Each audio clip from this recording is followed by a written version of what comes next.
Бир караганда бул сөздөрдү биз балага колдоо катары сүйлөйбүз, а бирок тескерисинче зыяны тийип калат.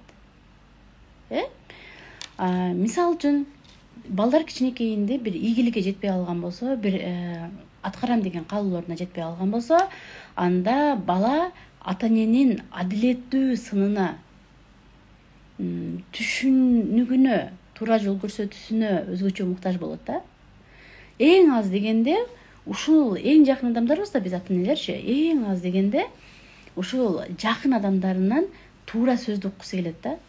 Биз тилекке каршы апалар ушул жагдайларда балдардын колдоочу сөздөргө окшош да бул нерселерчи, ошол окшош сөздөрдү сүйлөп, балдарды ого-тер начарлатып, психикасын жабыркатып салабыз. Сиздерге аябай кызык болот абы, кайсы сөздөр экенин азыр айтабыз. Бул сөздөр толугу менен бала үчүн өтө маанилүү болгон нерселердин баркын кетирет. Кылган аракеттерин баркын кетириши мүмкүн. Мындай сөздөрдү айтуу менен ата энелер анын башынан өткөргөн окуяларына олуттуу мамиле жасабай, аны кичинекей бала деп атканын, баланын ушул учурда кандай сезимде болуп жаткандыгын түшүнбөй турганын көрсөтүшөт да. Ошону түшүнбөгөндүгүн көрсөтүшөт баланын. Чынында бала ошол учурда эмнени жасаса, бала үчүн ал маанилүү көрүнгөн көптөгөн жөнөкөй нерселерге апалар мындай аларга азап менен жооп берет деп айтсак болот да. Баланын көз карашы башкача, эненин көз карашы башкача болот өзү негизичи. Ата эненин милдети өзү негизи баланы колдоо, толук көңүл буруу балагачы. Бул дүйнөдө баланын башынан өткөн нерселерден, баланын болуп жаткан окуяларынан өткөн маанилүү эч нерсе жок экендигин көрсөтүү апа ошол учурдачы. Антпесе баланын ишеними жоголуп, келечекте ата энеси менен башка өзүнүн көйгөйлөрү тууралуу бөлүшкүсү келбей калат балдарыбыз. Эми бул сөздү көпчүлүк ата энелер колдонот. Жөн гана өзүңдү колго ал дагы, көз жашыңды чыгарбак, ыйлаба болду деп айтабыз. Балабыз бир нерсени аткарды, колунан келбей калды, жасады, жасай албай калды. Бала ыйлап жатат да, сүрөт тартам деди, тарта албай калды мисалы үчүн. Бала аябай ыйлап жатканда биз айтабыз: көзүңдөн жаш чыгарба, ыйлаба, болду, өзүңдү колго алчы деп айтабыз да. Мындай сөз ошол учурдагы балага мындай кабыл алынбайт да. Бала ыйлап жатканда бул сөз өтпөйт балагачы. Себеби сен апа айтат да, өзүңдү кармачы, көз жашыңды тыйчы деп айтканда, баланын эмоциясына көңүл бурулбай жатпайбы? Мага бул ыйлаганың маанисиз деген белгини сөздү түшүндүрүп атабыз да бизчи. Бала эмоцияга толуп турганда, аябай ыйлагысы келип ыйлап жатканда, ата энеси ошол эмоцияны таштап кетүүнү талап кылып жатат да. Бала таштай албайт. Сиз деле, апалар деле, чоң адам, биз аябай ыйлагыбыз келип турган болсо, бирөө ыйлаба десе эле басылып калбайбыз. Ыйлап чыгарабыз да, толукканды. Аябай күлкүбүз келип күлүп атканда, күлбөчү деп айтсак, дароо токтоп кала албайбыз. Эмоция толуп турганда, эмоцияны биз таштап кете албайбыз. Мына ушул учурда биз баланы талап кылып атабыз да, таштап кет эмоцияңды депчи. Ыйлаба деп. Мындай учурда бала өзүн аялуу, алсыз сезип калат. Сиздер деле кичинекей мезгилиңизде ушундай учурлар болгонбу? Мисалы үчүн, сен бир нерсени жыйнабайсың деп урушуп атканда өзүңүзчү байкуш болуп, алсыз болуп, ыйлап, канактап ыйлап калабыз го. Мени көрсүн, атам көрүп болуша калсын, же башка бирөө көрүп болуша калсын дегендейчи. Бул сөздөрдөн кийин бала ого бетер көз жашын чыгарышы мүмкүн, капризи пайда болушу мүмкүн да. Себеби муну менен бала аны түшүнгүсү, колдогусу келбеген чоңдордун адилетсиздигине өз нааразычылыгын билдиргени болуп жатат. Ыйы күчөйт го, эмнеге ыйы күчөп кетти деп айтабыз да бизчи. Себеби сизге нааразычылыгын билдирип жатат бала. Экинчи сөз, балабыз бир нерсени жасап атат, биз карадык, колунан келбей жатат да. Биз бул ишти мындай кылганда туура болот, мындай кылсаң жакшыраак болот деп айтуунун ордуна, колундан келбейт экен, кел, мен кыла коеюн деп айтабыз да. Сен кыла албай жатасың, кап кел мага бер деп айтабыз да. Ата энелер балага керектүү жардамды сунуштап жатам деп ишенет да өзүнөчү. Мен балама жардам кылып жатам, балама жакшы кылып жатам деп ойлошу мүмкүн да. Бирок мындай сөздөр баланы ийгиликсиздикке чакырат да. Чондор балага сен ийгиликке жете албайсың, ошондуктан аракет кылуунун кереги жок деген кыйытуучу сөз да булчу. Андан көрө мен эле кыла берейин деп. Андан көрө жакшы натыйжага жетиш үчүн баарын атага же апага тапшырып салганың оңоюраак деген сөз да бизгечи. Кел мен өзүм кыла коеюн, сен кыла албайсың дегеничи. Сен кыйналып эмне кыласың, андан көрө апаңа тапшырып кое бербейсиңби, апаң жасап коет дегендей эле бала түшүнүп алышы мүмкүн да. Бул жердечи негизи бала жакындарынан мындай жардамды эмес, башкача жардамды күтөт да. Ал үчүн ата энеси анын күчтүүлүгүнө ишенсе, бала бизден ошондой жардамды күтөт. Жөндөмдүүлүгүнө ишенсе, ал нерсени ишке ашыра албай жатса дагы, ошол ишти аткарганга тоскоолдук болбошубузга бала каалайт да, болбошубуздучу. Ушул нерсе абдан маанилүү балага. Биз тоскоолдук кылбай турушубуз керек. Мен кыла калайын деп. Кээде апалар бир ишти дайындайбыз, балдарга ушул ишти кылып койчу деп аркасынан барып, өзүбүз ошол ишти жардамдашып баштайбыз. Бул деген балага ишенбегенибизди билдирет. Биз ойлойбуз, мен балага жардамдашып жатам деп. Балаңыз ойлойт, апам мага ишти дайындады эле, бирок өзү кошо келип кылдат, мага ишенбейт. Мен ишти чала кылат экенмин деп ойлонот да балачы. Деп өзүнө болгон ишеними азайып баштайт.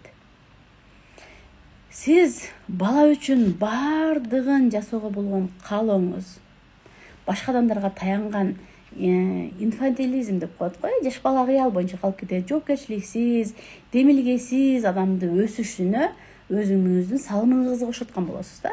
Сиз балаңызга өзүм кыла коеюн, кел жардамдаша коеюн деп кыла берген болсоңуз, түшүндүңүз да.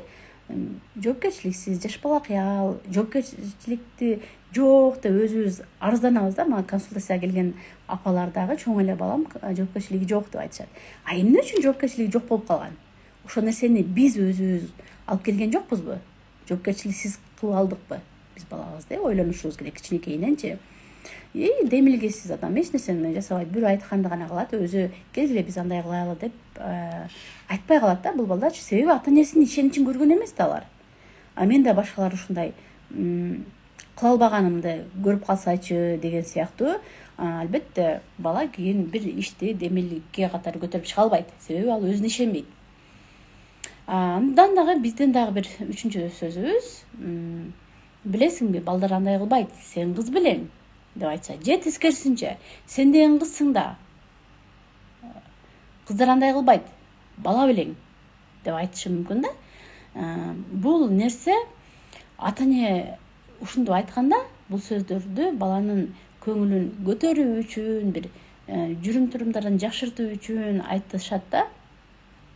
Иш жүзүндө бул нерселер такыр башка жака түртөт. Баланын түшүнүгү боюнча. Бул сөздөр баланы соротпойт, кандайдыр бир жол менен ынандырбайт. Бирок ага абдан эле эрте кичинекейинен эскерген биздин баягы бул нерсени жалаң эркектер кылыш керек, бул нерсени кыздар кылыш керек деген бөлүнүүлөрдү сиңирип, аларды балага отургузабыз да, мындай сиңирип калыптандырабыз да. Негизи андай нерседен биз баш тартууга убакыт келди. Туура жол көрсөтүүнүн ордуна кайта эски нерселерди баларга мындай жарбаштырабыз деп койсом болот да. Баланын мусор алып чыккан бул кыздын иши деп айткан апаны уктум да. Сен эркексиң, мусорду алып чыкпа, кармаба дегенчи, бул туура эмес нерселер да. Үйдө жумуш кылганда эркек кызды баардыгына тегиз бөлүп беришиңиздер керек. Ар бир бала өзүнүн тиричилигине тың болуш үчүн үйрөнүш керек да. Кызбы, эркекпи, тамак кылышты билиш керек. Жалгыз алыска окуга кетип калган болсо кыйналат алыс жолдо. Кантип тарбия беребиз деп сурай беришет го. Ар бир балабыз ат мингенди билиш керек, сууга сүзүүнү билиш керек, тамак кылганды билиш керек, тамашаны көтөрүүнү, тамашалап сүйлөгөндү, адамдар менен баарлашуудагы сырларын билиш керек, машина айдаганды билиш керек албетте. Кыздарыбыз чеберчиликти, өздөрүнө машинка кармап бир нерселер тиккенди билгени ашыкчалык кылбайт. Ушундай нерселерди биз дайыма балдарга үйрөтүп жүрүшүбүз керек. Тамак кылган бул кыздардыкы деп балдарга жакын жол болсок, эми азыр балдар чет мамлекетке окууга чыгып калса кантип курсактарын тойгузат дегендей да. Бул келечекте эмнеге алып келиши мүмкүн? Бул иштерди бөлө бергендечи, бала уят же татыксыз нерсе катары өзүнүн эмоциясын жашырыш керек экендигин түшүнөт да. Сен эркексиң, ыйлабай деп айткандачы, мисалы үчүн. Сен кыз белең, ыйлабай дегенде, бала мен эмоциямды жашырышым керек экен деп түшүнөт. Ыйлаган болбойт деп, канчалык кайгырса да ичинен жутуп жүрүп, анан ичинде агрессиясын көбөйтүп алып атышат. Ал эми кыз ушундай, сен деген кызсың да, сен деген кызсың да деген сөздөрдү көп уккан кыз өзүндө ар кандай өзүн кабыл албоолор пайда болот. Же мен деген кызмын да, мага боло берет деген түшүнүк пайда болуп калышы мүмкүн. Аны бирөө кемсинтсе дагы, ал эркек баягы өмүрлүк жолдош тандоодо дагы адашып калышы мүмкүн да. Бул менин китебимде жазып чыкканмын. Китебимде бар ичинде сен деген кызсың, бул кийимдерди тазалашың керек, сен деген кызсың, үйдү тазалашың керек деп кыз балдарыбызды бир иш жумуш кылганда гана мактайбыз да, о жакшысың деген сыяктуучу. Ошондо өмүрлүк жолдош тандоодо кыз баланы кемсинсе да, урса дагы мен деген кызмын, мага боло берет деген сыяктуу өзүнө кыйналбаса да жүрө берет да. Негизи эркек балдарды кылган аракеттери үчүн макташыбыз керек, жакшы көрүшүбүз керек деген сыяктуу да. Ал эми кыз балдарды жөн гана кыз болуп жаралгандыгы үчүн биздин динде кыз балдардын, айымдардын эмеси улук турат да, аябай.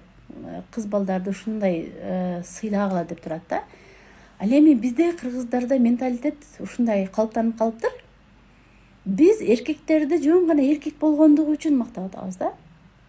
Ой, какаңан берчи, какаңан дешип, эркелетишип, тимеле укмуш кылышып, балдарды бешикке бөлөгөндө дагы кыздардыкы жаман чыгып кете берет. Кыздардыкы бир жыт эле жаман алып чыкчы наракка кийгиз ич кийиминди, а балдардыкы эркектердикин жөн эле жүрө берет, бешикке бөлөсө да жакшы экен деп эркек болгондугу үчүн гана мактап, а байкуш кыздарыбызды сөзсүз бир иш кылганда, идиш жуусагана, о кызым акылдуу, үй жыйнады кызым, кир жууду деп бир иш кылганда гана мактайт экенбиз да кыз балдарды. Ошон үчүн азыр байкасаңыздар, кыздардын самооценкасы аябай төмөн да. Эми азыркы жаш апалар жакшы да тарбиялап атышат, кыздардыкын дагы самооценкасын бийиктетип, эркек балдардыкы колунан эч нерсе келбей турса деле өздөрүнүн самооценкасы өтө кыйын. Бир жашынакай суп-сулуу кыздар келет консультацияларгачы. Өздөрүн аябай мындай самооценкасы төмөн да, өздөрүн коргой экен болушат да көпчүлүгү элечи. Ошондуктан кыздарыңыздарды жөн гана кыз болуп жаралгандыгы үчүн көбүрөөк мактаңыз. Айым болгон үчүн сыймыктанганыңызды айтыңыз, айым болуунун жакшы жактарын айтыңыз. Андан кийин балаңыз көп нерсе, башка темага секирип кетпей, кайта келели темабызга. 5-инчиси бул балдарыбыз бир нерсени аткарып кыла албай калганда айтасыздар. Сен көп эле күч жумшадың балам, кабатыр болбо, эч нерсе болбойт. Ишиңдин аягына чыгара албасаң, эч нерсе болбойт. Сен кылам деген нерсеңи кыла албай калдың, кыйла аракет кылдың, болду, кабатыр болбойт деп коебуз да, эми баланы аласытып жатабыз деп ойлойбуз да. Акырына чейин кантип чыкса болот, мен чыгарайын, мен жардам берейин деп айттын ордуна мейли таштай бер дегендей эле сөз айтабыз да. Бул биз баланын көңүлүн көтөрөлү деп ойлошубуз мүмкүн, бирок бала мындай түшүнөт да. Сен колуңан келгендин баарын жасадың. Сен көп нерсени эле кыла албайт окшойсуң. Андан көрө таштап кое бер, сен колуңдан келбейт дагы нар жакка алып кетиш деп түшүнөт да балачы. Бул сөзгө бала капа болот. мага апам ишенбей атат, мен колумдан келбей атат, эми мейли дагы кылам десем уруш чыкпасын деп таштап коет дагы, өзүн олдуксон, максатына жете албаган, бир жеңилген адамдай сезет да. Бул өкүнүчтүү, албетте. Балабыздын алсыз адам, сезгич, алсыздык сезимин биз балдарга калыптандырбашыбыз керек. Кичинекей балдарды байкасаңар, жаңы тамтың басып атканда, жөрмөлөп атканда, эч жалкоолонбойт, мен колумдан келбейт дебей жыгылса да туруп басат. Ушундай эрктүү болушат, туруктуу болушат кичинекей балдарыбыз. Кийин эле чоңойгондо сен колуңдан келбейт экен го, таштап кой, мен өзүм кылам деген сыяктуу, сен чала кыласың деген сыяктуу сөздөрдү айтып отуруп, балдардын эрксиздигин пайда кылып жатабыз биз, ата-энелер. Тарбиялайбыз деп. Тескерисинче баланын эрксиздигин, алсыздык сезимдерди пайда кылып жатабыз. Ошондуктан ар бир балаңызды сооротом, көңүлүн көтөрөм деген сөздөрүңүз балага кандай таасир берерин анализдеп коюңуздар. Сиздер менен коштошом, аман болуңуздар, тынч болуңуздар. Мен менен байланышуу үчүн бул жака номерлерди калтырып коем. Жеке консультацияларга келсеңиздер болот, саатына 1,5 миң сомдон. Жакында бактылуу бала курсум башталат. Бактылуу бала курсуна катышам десеңиздер, номерлериңиздерди таштап койсоңуздар болот, же мен жазып койгон номерге байланышсаңыздар болот. Анда сиздерди 25 июлда баштала турган бактылуу бала курсуман күтөмүн. Жашыгаңыздар, баардыгыңыздарга бейпилтим.